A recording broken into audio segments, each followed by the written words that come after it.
Hi, everyone. Want to go over your next brief assignment, which is history of the blues, and it's this very condensed history because the blues really does have a lot of info, a lot of influence, and this will go over the quiz questions, the assessment questions as well, which is a six-question little assessment. Next week, we're going to explore the blues form a little bit, and we're going to start thinking about the composition project that all of you will be doing. So let's start.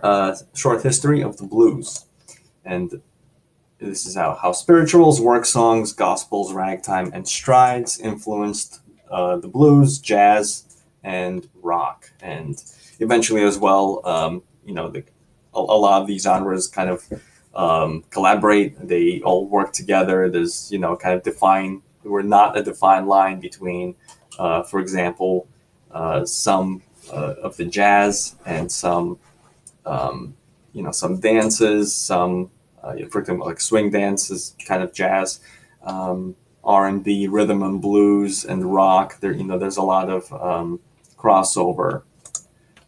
So we'll kind of just touch on that a little bit. So let's start in spirituals and work songs. So the blues, in general, evolved out of spirituals and work songs when slavery was still present in the United States. Um, the first generations of slaves would often sing songs during their hard labor to lift their own spirits and pass the time, and also relieve a little bit of the suffering, while they were working. These songs also acted as communication tool for hidden messages. This was actually very common that in the lyrics of the songs, the words themselves would have double meanings, and as uh, different people, different songs were sung, they would kind of pass a message along from um, from different people going around, um, as communication that the slave owners would not necessarily understand or even hear the songs. The work songs were rhythmical a cappella music. A cappella means that it's vocals only. There was no instruments. No one had guitar or banjo, as we'll see. Everything was vocal only.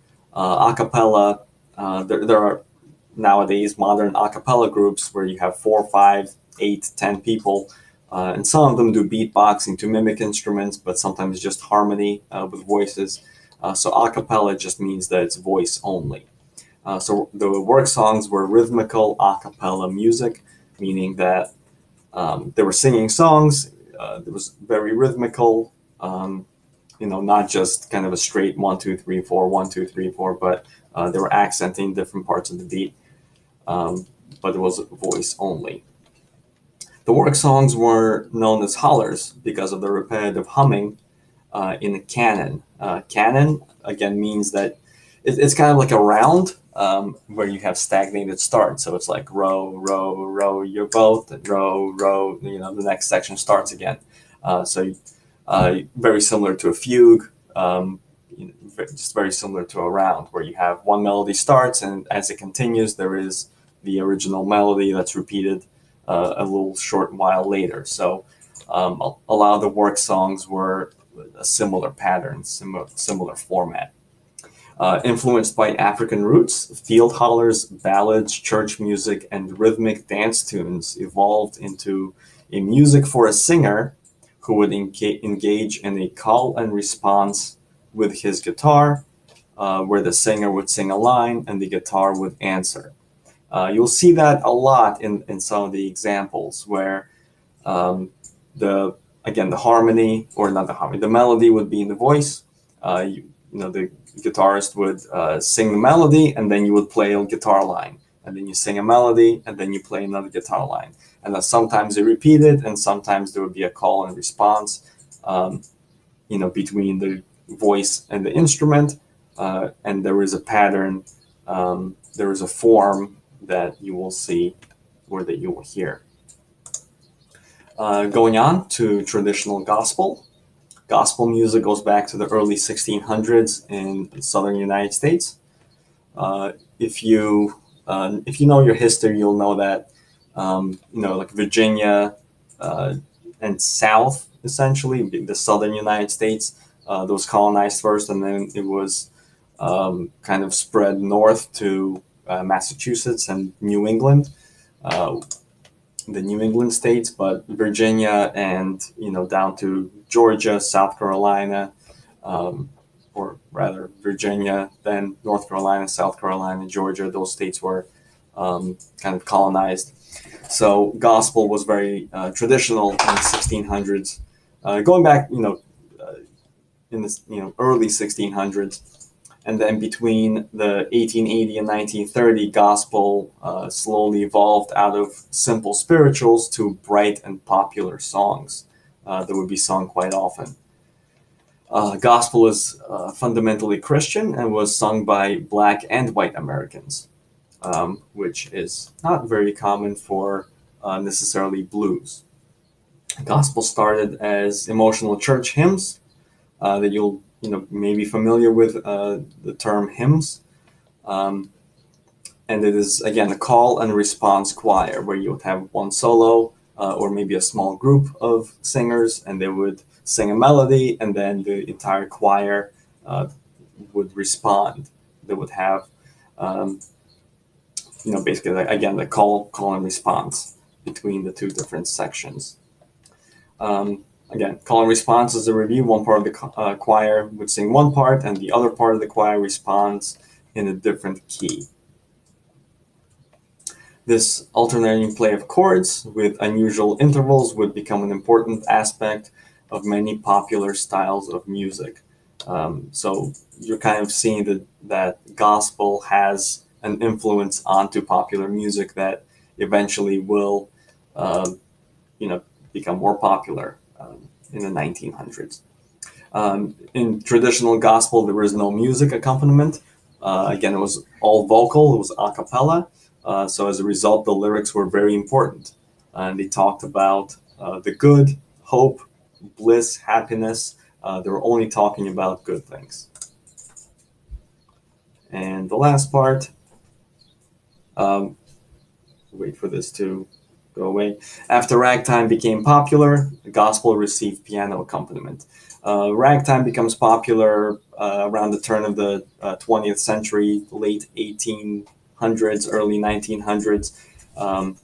So as ragtime became more popular, um, the piano became a lot more popular, and gospel received that piano accompaniment. Ragtime and stride. Ragtime becomes one of the first popular music styles and was an important pioneer of the blues and jazz later on. Some people consider ragtime to be the first jazz. Um, Ragtime was born in New Orleans through a mixture of classical European musicians and the rhythmic variety of gospels, spirituals, and work songs. So you have kind of that fusion of classical European musicians who are kind of classically taught, romantic forms, notation, things like that, and you're mixing it with the songs of either ex-slaves, people who were slaves and they're now freed, or their children who are now, kind of living their free life. And, you're kind of mixing the two cultures of the European and the American. And that's where kind of ragtime, became. You're kind of mixing the rhythms of, slaves essentially and their children. And you're kind of mixing it with kind of traditional piano, classical piano notation. Um, so it sounds, it sounds a little different. It's a new style of music that was born. The song structure or the form varies from different ragtime, but it always was completely written out for solo piano, and that's what I mean by classical notation. Everything was written out, and there was no room for improvisation. Improvisation means you kind of make stuff up on the spot. Um, everything was written down. You play it as written. There was no room to explore or go beyond that. One hand would play the melody, usually the right hand, and then the other plays the changing bass line, which is the left hand. And that's kind of the traditional, again, classical thing where you have the either chords or accompaniment or bass in the left hand in the lower part of the piano, lower pitch, and then the high part, the right hand plays the melody. This creates a certain tension between the melody and the bass. And the term ragtime comes from the broken rhythms or ragged time. So ragged time means that it wasn't, 1, 2, 3, 4 evenly distributed. It was accenting the upbeats. So that to say that the music was ragged time meant that it was not accenting the traditional strong beats, either 1 and 3, and you're accenting 2 and 4, or if you're counting 1 and 2 and 3, you're accenting the upbeats, the ands, and.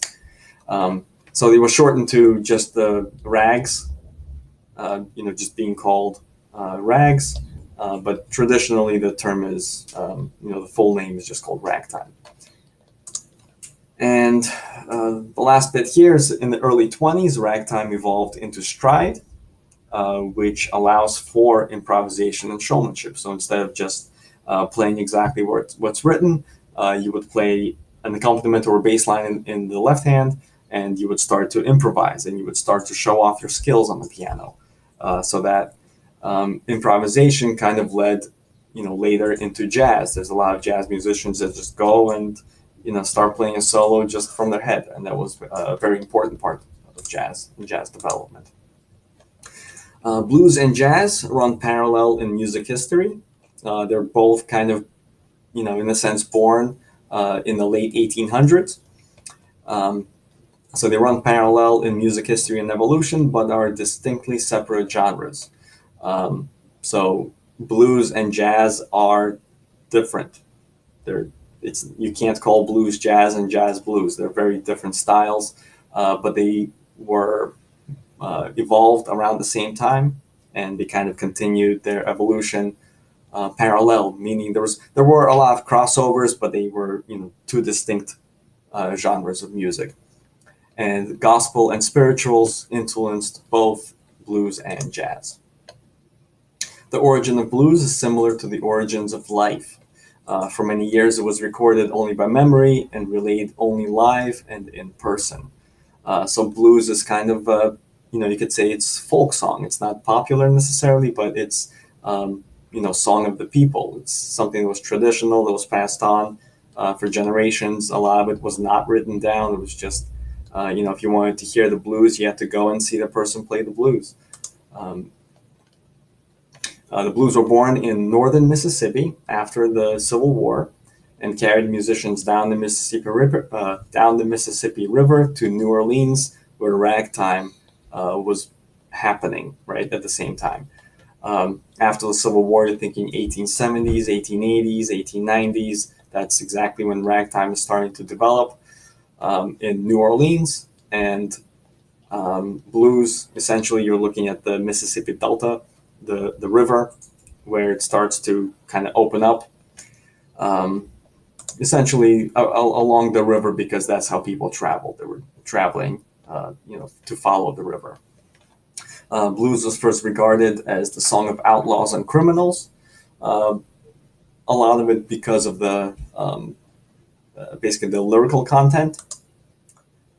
Blues was later seen and used as an outlet or a cry for the poor, or the blind, or just in general the unfortunate. And this is in particular of Black people who were ex-slaves or children of slaves. Their lives were a lot harder. So just in general for the poor, blind, unfortunate, anyone that had any, someone lost their job, or someone that, there's blues about their, their pets dying, their dog, anyone, anything. If you lose a parent or something, that's essentially what the blues, the lyrical content was about. It wasn't ever a happy thing. So as a result, the kind of the criminal content, outlaws, basically people who weren't protected by the law. Um, that became the song of the people. They were, unfortunate and not in the best kind of spirits, not in the best mentality. Unlike ragtime, which used the piano, early jazz, which used a small combo. Combo just means combination, but you'll see that term coming up a lot. A small combo of musicians, which is jazz. Usually you have a bass player, drums, some kind of a maybe saxophone, trumpet, trombone. The blues was very informal. It was not a professional. No one was really at that time. At the very beginning, no one was trying to make money by playing blues. It was just kind of um, music for yourself. You're kind of just making music to almost in a sense to make yourself feel better. It didn't require big instruments. It didn't require a big audience. It was just usually just a piano. I'm sorry. It was usually just a banjo or a guitar, and the player. So you would kind of say a line, play a little, lick, play a little melody, and then repeat the line, say a new line. So there was, it was very informal. There weren't, big blues halls where people were coming in and paying for a ticket price. That kind of thing didn't exist yet. Characteristics of the blues we talked about a little bit already. So the early blues are characterized by the use of a banjo or guitar. Those were the two primary instruments that usually, eventually added more, but those are the two first instruments that were used. The music was spontaneous. It was written on the spot and improvised. So someone would just kind of, grab a guitar, play a couple notes, and kind of get a line in their head and get a melody in their head, and they would, the singers would play any chords and just sing any lyrics that came to mind. So there was a lot of repetition, so they could kind of set a certain rhythm, set in a certain pattern, and then develop it later on. Songs are always written in an AAB rhyme, and that's a very important form. So you would, say a line, say a rhyme, whatever it is, play a melody, then you repeat that line, and you would repeat the melody, and then you would play or sing a new line. So you have an A-B form. You play something, you repeat it, then you have something else, a new line. And then it kind of repeats the same way. So you would, second stanza, you would have one melody, you repeat that melody, and then you have something new. So AAB, it's very, very important for the blues. You have harmonic sequences, meaning you have a specific chord progression, which is a 12 bar or 12 measure 4/4 rhythm. This is very important. Again, AAB, 12 bar, 4/4 rhythm. Next week and the week after, we're going to start looking at 12 bar blues, and you're going to write, a 12 bar blues. So it's very important to keep that in mind. Other blues characteristics, the use of the blue notes. That's why they're called the blues, the use of the blue notes. Blue notes are notes that have an altered or a changed pitch, giving the music a mournful or a sad vibe. Now, one note about that is that the composers, in a sense, that were writing this music, the blue note is not something that they changed. It's not like they were playing a scale and they're like, oh, I'm going to change that. There was not a lot of theory that was going on at the time. What it was kind of more natural feeling that like this note just sounded right for this style of music, and for the composers, for the musicians, the blue note did not necessarily mean that it was a sad song or that it was a mournful song. It just matched the tone of the lyrics. But that's one of the kind of major characteristics, is that it has a certain sound that gives it a different kind of a vibe, right? The mournful, sad vibe. The name again of the blue note and the blues comes from really from depression, and the blues musicians were often lonely men with tragic or criminal history. Um, that was kind of again the origin of the term, but we'll see that there are a lot of female blues singers, um, and it's not just strictly um, you know a male quality. There's a lot of again female singers that became very popular. Um,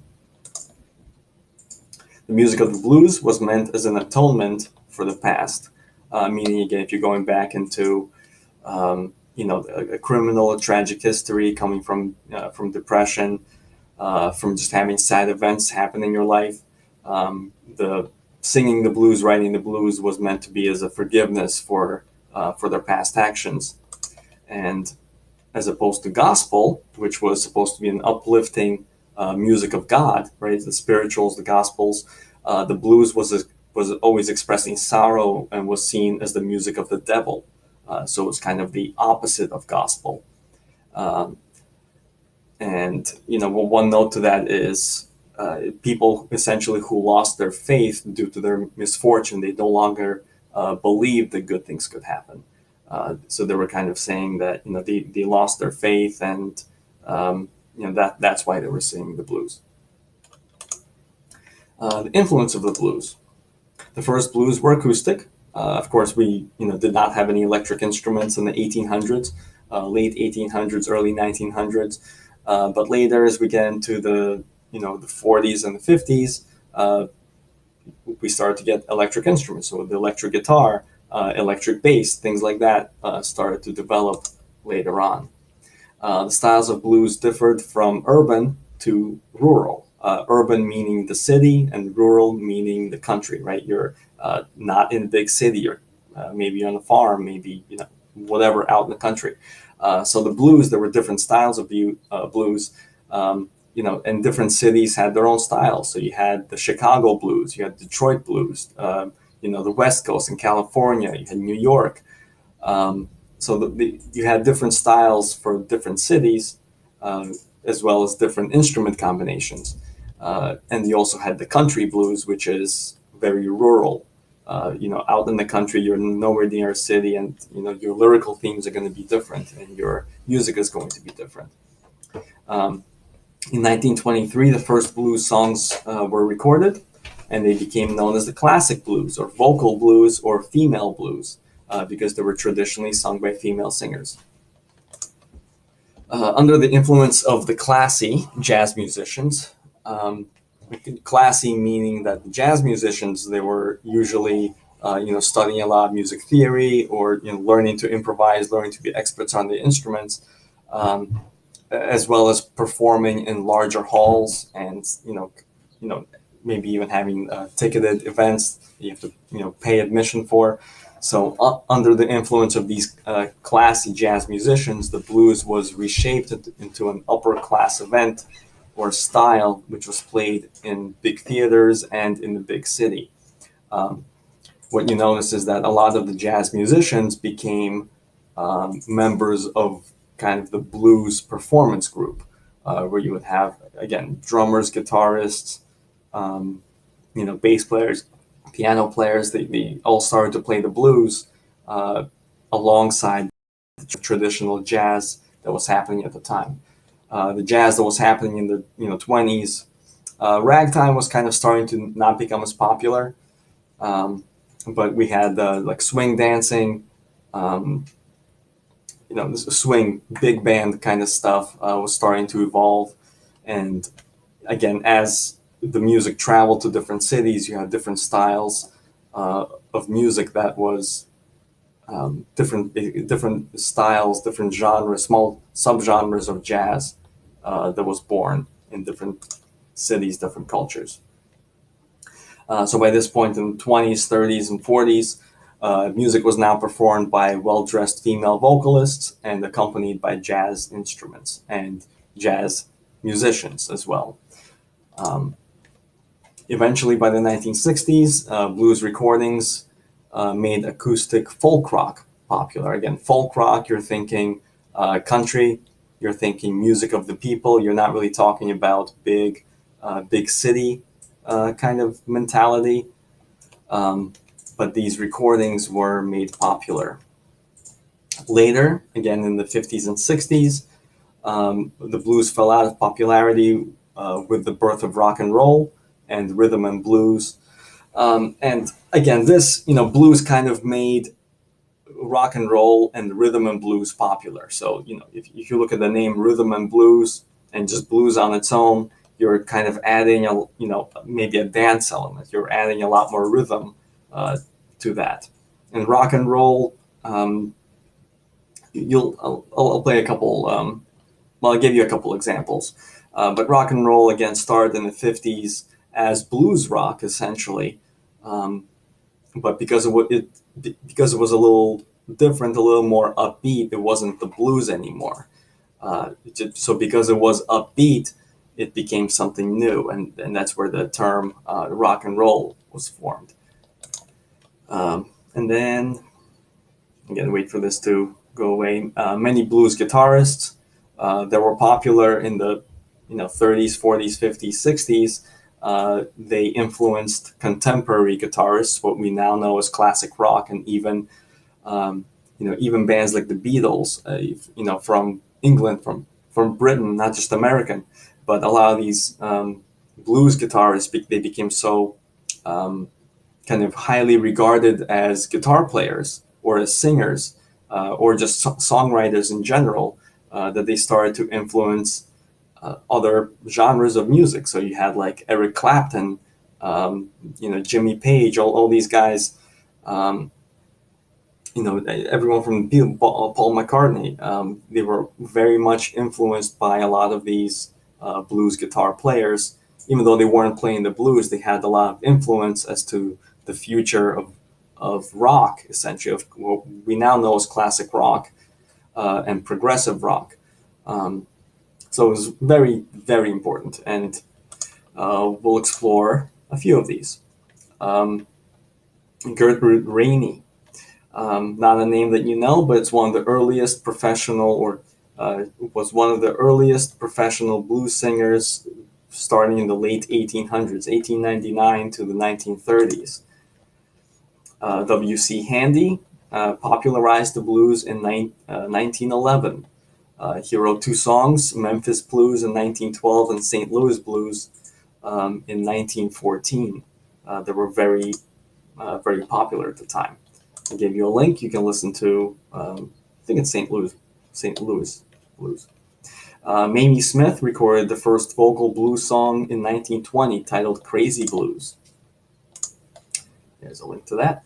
Bessie Smith was one of the most popular blues singers of the 1920s and 30s, and she was known as the Empress of the Blues. And a lot of these names are not the actual stage names, and that's actually one of the first instances where you have a person using a stage name. They're not using their real name. Some of these were, but a lot of these were either like nicknames or as it came to be stage names. Victoria Spivey, singer and songwriter with a 40-year recording career, very popular. Robert Johnson was probably one of the most influential blues guitarists of his time. He was only 27 years old when he died, and he was one of the most popular guitarists from 1932 to 1938, and even guitarists from the 60s and 70s and 80s. They cite him, Robert Johnson, as one of their top influences. Robert Johnson had, I think, 2 recording sessions. I think they were both in Texas, in the mid, I think 36, 37. But he was, one of the first, not one of the first, but one of the early recording artists, and he became very popular. And unfortunately, he died very young. Billie Holiday started her singing career in the 1930s, and over the 30 some years, she became very influential. Again, that is her stage name. And I think she used her father's last name, Holiday, but she changed the spelling and continued. Howlin' Wolf was a very well-known Chicago blues singer, guitarist, and even a harmonica player. Probably one of the first kind of popular harmonica players from the 30s up to the 70s. Muddy Waters was father of the modern Chicago blues from the 40s to the 80s. John Lee Hooker, who was a singer guitarist again from 40s to the 90s. So some of these musicians had a relatively long career. B.B. King, probably a name that you know, hopefully you know. Started his career in the 40s. Buddy Guy, still around, started his career in, I think, again, 40s, in the 50s. Very influential in the Chicago blues. Chuck Berry, unfortunately died fairly recently, but he was kind of known as the father of rock and roll and R&B because he started as a blues guitarist, blues singer, but he kind of started to write music that was a little more upbeat. So he was, in a sense, kind of made the father of rock and roll. And some of the musicians in the 50s and 60s, like Elvis. Elvis is the other rock and roll guy, early rock guy, but he kind of borrowed a lot from the blues, but he kind of made it a little more upbeat. Blues generally, when you're talking about the blues, is kind of a very mellow, sad, melancholy. It's not an upbeat genre of music, style of music. So I gave you links. Please listen to them just to get the idea of what the blues sounds like. And next week we're going to start to be a project over the next few weeks. And that is that.